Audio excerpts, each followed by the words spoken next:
من الشيطان الرجيم.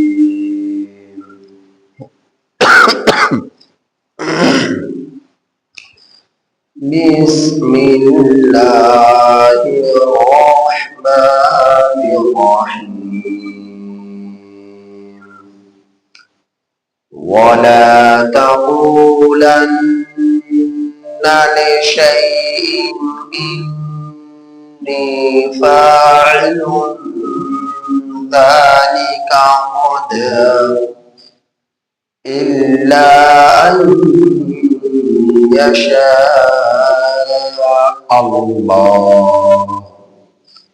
واذكر ربك إذا نسيت وقل عسى أن يهديني ربي لأقرب عسى أن يهديني ربي لأقرب من هذا رشدا.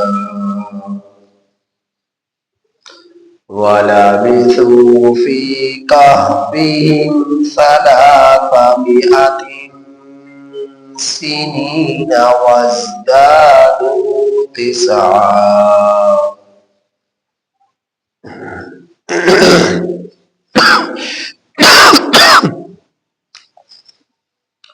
سورہ کہف کی آیت نمبر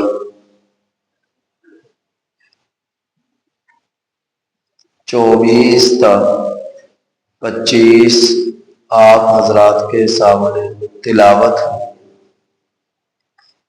ان آیات کریمہ کا ترجمہ یہ ہے: وَلَا تَقُولَنَّ لِشَيْءٍ،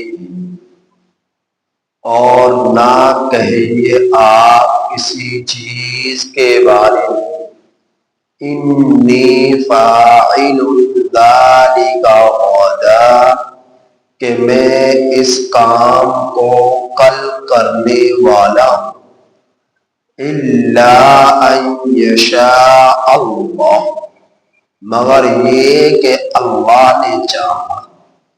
وَاذْكُرْ رَبَّكَ، اور اپنے رب کا ذکر کیجیے. اذا نسیت، جس وقت آپ بھول جائیں. وَقُلْ عَسَى،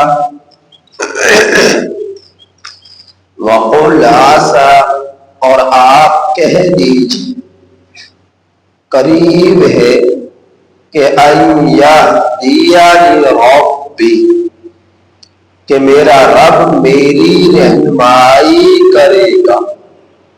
یہ اقرب، یہ زیادہ قریب ہے اس رہنمائی سے.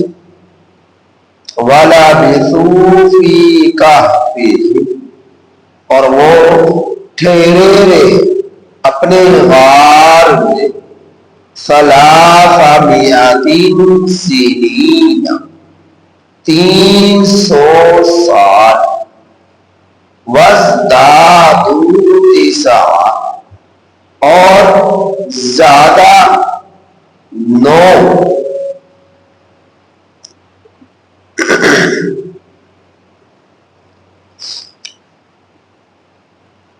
سورہ بنی اسرائیل میں یسألونک عن الروح کے مقام پر یہ آیت کریمہ جو سورہ بنی اسرائیل کی، یہاں پر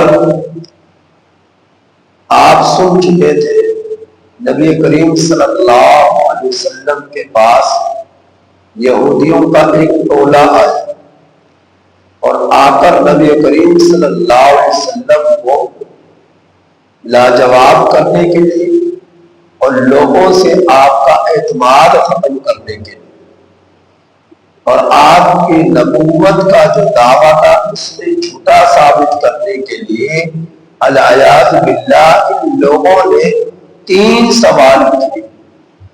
پہلا سوال روح کے بارے میں، وہ آپ سن چکے. فرمایا کہ اللہ پاک نے وہ تیرے رب کا امر ہے، جب وہ کسی جسم میں داخل ہوتا ہے تو وہ زندہ ہو جاتا ہے. اور جب کسی جسم سے نکلتا ہے تو وہ مردہ ہو جاتا ہے۔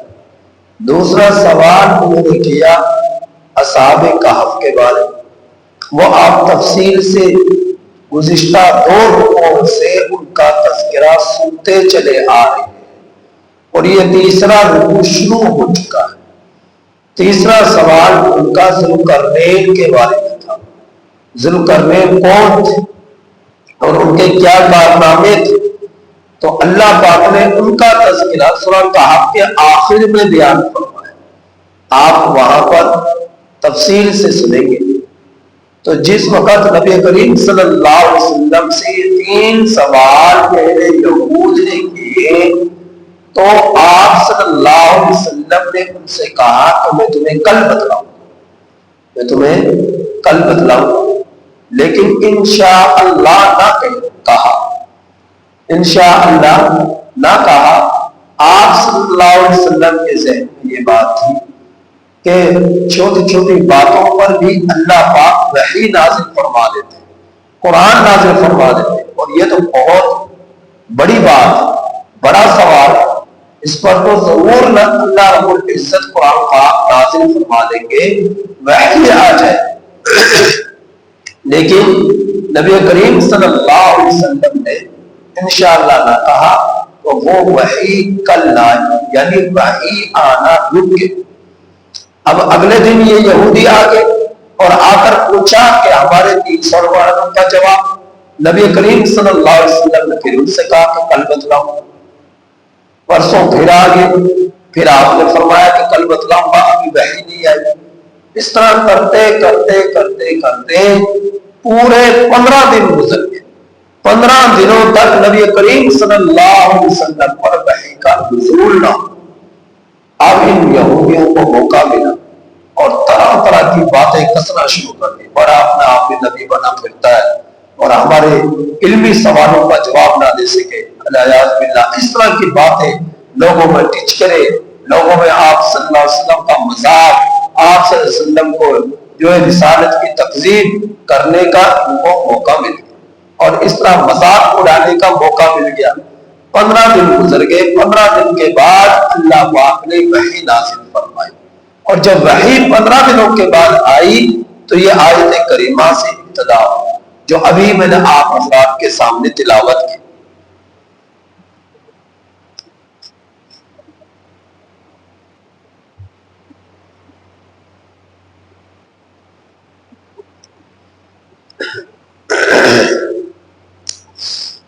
ان آیات کریمہ میں میرا رب نے یہ فرمایا وَلَا تَقُولَنَّ لِشَيْءٍ، اور نہ کہیں آپ کسی چیز کے بارے میں کہ میں انی فاعل ذلک غدا، میں کل اسے کرنے والا، الا ان یشاء اللہ، مگر یہ کہ اللہ نے چاہا۔ انشاءاللہ کا معنی ہے کہ اگر اللہ نے چاہا تو میں کل یہ کام کروں گا، کل میں بتلاؤں گا، کل آؤں گا، کل جاؤں گا، کل کھاؤں گا، کل پیوں گا، کل آپ سے ملاقات کروں گا۔ تو ان جو بھی معاملات ہو آپ لوگوں کی زندگی میں ہمیشہ انشاءاللہ۔ یہ تو نبی کے لیے تنبیہ کہ آپ صلی اللہ علیہ وسلم سے بڑھ کر اللہ کے بعد پوری کائنات میں سارے عالموں میں فرشتوں کا بھی مقام نہیں ہے۔ جو مقام جو میں رب نے جو عزت، جو عظمت اور جو رفعت نبی کریم صلی اللہ علیہ وسلم کو عطا فرمائی، اللہ کے بعد اللہ نے اپنے سوا کے اپنے بعد کسی اور کو اپنی مخلوق میں عطا نہیں فرمائی۔ تو آپ صلی اللہ علیہ وسلم بھی اگر کسی کام کو کے بارے میں فرما رہے ہیں اور اس میں انشاءاللہ نہیں فرما رہے تو آپ صلی اللہ علیہ وسلم کو بھی تنبیہ، یعنی آپ ہی اگر کسی کام کو کرنا چاہیں یا بتلانا چاہیں، کرنے کا کہیں تو انشاءاللہ ہے۔ تو اب ہمارا کیا ہو، تو ہمیں بھی چاہیے کہ اللہ پاک نے واضح حکم دیا ہے کہ جب تم کسی کام کو کرو یا کسی کام کے کرنے کا ارادہ رکھو یا کسی سے وعدہ کرو تو اس کے کرنے میں انشاءاللہ ضرور ہو کہ انشاءاللہ میں کل کروں گا، انشاءاللہ میں کل کھاؤں گا، انشاءاللہ میں کل آؤں گا، انشاءاللہ میں کل جاؤں گا. تو جو بھی باتیں ہیں اس میں انشاءاللہ ضرور کہو کہ ہم انسان بحیثیت انسان ہونے کے کمزور ہو سکتا ہے ہم کل یہ کام نہ کر سکیں، ہو سکتا ہے ہم یہ کل یہ بات ملاقات نہ کر سکے، وہ وعدہ پورا نہ کر سکے. تو جب آپ انشاءاللہ کہہ دو گے اللہ کی مدد نصرت آپ کے ساتھ ہو جائے اور آپ کے لیے وہ کام کرنا آسان ہو جائے. تو ہمیشہ کسی کام کے کرنے کا ارادہ رکھو، کہیں جانے کا ارادہ کرو، کسی سے کوئی وعدہ کرو تو انشاءاللہ ضرور کرو، انشاءاللہ ضرور کہو کسی کام کے کرنے میں کہ تمہارے اللہ کی مدد تمہارے ساتھ شامل حال ہو جائے. تو اللہ پاک نے تنبیہ فرمائی کہ جب کسی کام کے کرنے کے بارے میں تم کہو تو کہ میں کل اسے کروں گا، تو اس کام کے بات کو کرنے میں انشاءاللہ کے الفاظ کو بڑھاؤ کہ انشاءاللہ میں کل کروں گا. تو اس سے کیا ہوگا؟ اللہ رب العزت کی مدد تمہارے ساتھ آ جائے گی اور اللہ پاک تم سے وہ کام کل کروا دیں گے. تو اپنے وعدے میں پورا اتر جاؤ. اور فرمایا وَاذْكُرْ رَبَّكَ إِذَا نَسِيتَ، اور اپنے رب کو یاد کیجیے جس وقت بھول جاؤ. تو آپ صلی اللہ علیہ وسلم کو بھی نسیان ہو جائے گا، بھول جائے گا جس طرح ہم بھول جاتے ہیں بہت سارے کام کے کرنے میں، بہت سارے معاملات کو نبھانے میں ہم لوگ بھول جایا کرتے ہیں. ایک تو ہے نا جان بوجھ کر یہ کہ بھول جانا، تو نسیان نبیوں کو بھی ہو جایا کرتا تھا. حضرت موسیٰ علیہ السلام کا بھی تفسیروں میں آتا ہے آپ بھی بھول جایا کرتے تھے. حضرت خضر علیہ السلام کے بارے میں آتا ہے کہ وہ بھی بھول گئے تھے کئی معاملات میں. اسی طرح نبی کریم صلی اللہ علیہ وسلم بھی ایک مرتبہ بھول گئے. ایک مرتبہ ظہر یا عصر کی نماز پڑھا رہے آپ صلی اللہ علیہ وسلم 4 رکعتوں والی نماز پڑھا رہے تھے. تو جب نماز پڑھائی تو 4 رکعتوں کے بجائے 2 رکعتوں پر سلام پھیر دیا. اور جب 2 رکعتوں پر سلام پھیرا، اب لوگ جب باز آج کی طرف سلام پھیرتا ہے جس طرح مساجد سے فوراً نکل کر بھاگتے، تو کچھ لوگ جو نکلنے والے تھے وہ نکل کر چلے گئے. اب انہوں نے پوچھنا تک بھی گوارا نہ کیا کہ 4 رکعتوں والی ہم نے 2 رکعت پڑھ چکے ہیں، تو یہ 2 رکعت پڑھنے کی وجہ کیا ہے؟ اور وہ حضرت ابو بکر صدیق رضی اللہ عنہ کے پیچھے نماز پڑھنے والوں میں تھے. حضرت سیدنا ابو بکر صدیق، عمر بن خطاب رضی اللہ عنہ بھی پیچھے نماز پڑھنے والوں میں تھے، لیکن مارے ہیبت کے کسی کی ہمت نہ ہوئی کہ نبی کریم صلی اللہ علیہ وسلم سے سوال کر سکے. تو اس ایک صحابی رسول صلی اللہ علیہ وسلم جن کو جو نام مشہور تھا ذوالیدین کے نام سے، انہیں ذوالشمالین بھی کہا جاتا ہے اور غالباً غرباق بھی کہا جاتا ہے. تو یہ صحابی مشہور ہے. تو ان صحابی رضی اللہ عنہ نے نبی کریم صلی اللہ علیہ وسلم سے پوچھا ہمت کر اے اللہ کے رسول صلی اللہ علیہ وسلم کیا نماز کم ہو گئی یا پھر آپ بھول گئے؟ تو آپ صلی اللہ علیہ وسلم نے فرمایا کیا بات ہے؟ فرمایا کہ آپ نے 2 رکعتوں پر سلام پھیر دیا. اور اس وقت زمانہ وہ تھا کہ حالات وہ تھے مسائل کے اعتبار سے کہ نماز کے اندر پہنچ بھی ہو سکتے ہیں. یعنی کسی کی کوئی دیر سے آیا تو پوچھ لیا کرتا کہ کتنی رکعتیں ہو چکی، جو نماز پڑھا وہ بتا دیتا کہ 1 رکعت ہوئی 2 رکعت ہوئی، تو نماز نہیں چکا کرتے تھے. تو نماز پڑھنے میں باتیں بھی ہو جایا کرتی تھی، سوال جواب بھی ہو جایا کرتے تھے. بعد میں یہ حکم منسوخ ہو گیا کہ جب نبویت پابند نماز شروع کرے تو اب کسی سے بات چیت نہیں کر سکتے. تو ابتدائی اسلام میں نماز کے دوران بات چیت بھی کی جا سکتی تھی. تو نماز جب سلام پھیرا تو فوراً پوچھا کہ 2 رکعتیں ہوئی یا 4 رکعتیں ہوئی؟ تو آپ صلی اللہ علیہ وسلم نے فرمایا کہ نہیں، رکعتیں تو 4 ہیں، 2 رکعتیں کم نہیں ہوئی. تو فرمایا کہ اے اللہ کے رسول صلی اللہ علیہ وسلم آپ نے 2 رکعتیں پڑھائی ہیں، 4 رکعتیں نہیں پڑھائی. تو آپ صلی اللہ علیہ وسلم نے بقیہ 2 رکعتوں کو بھی پورا فرمایا.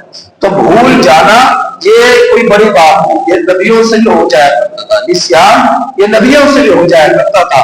تو آپ صلی اللہ علیہ وسلم سے فرما رہے اللہ پاک جب آپ بھول جائے تو اپنے رب کو خوب یاد کر. وَقُلْ عَسَىٰ أَن يَهْدِيَنِ رَبِّي، اور آپ کہہ دیجئے قریب ہے کہ میرا رب میری رہنمائی کرے گا. لِأَقْرَبَ، وہ زیادہ قریب ہے اس رہنمائی سے، یعنی رہنمائی کرنے کے اعتبار سے اللہ کی ذات وہ زیادہ قریب. وَلَبِثُوا فِي كَهْفِهِمْ، پیچھے بار بار واقعے میں آپ سنتے رہے کہ اصحاب کہف نے اس غار میں ان 7-8 ساتھیوں نے، یہ 7 افراد آدمی کتا، ان 8 افراد نے ازگار کے اندر جو زمانہ گزارا سونے کی حالت میں 309 سال گزارے۔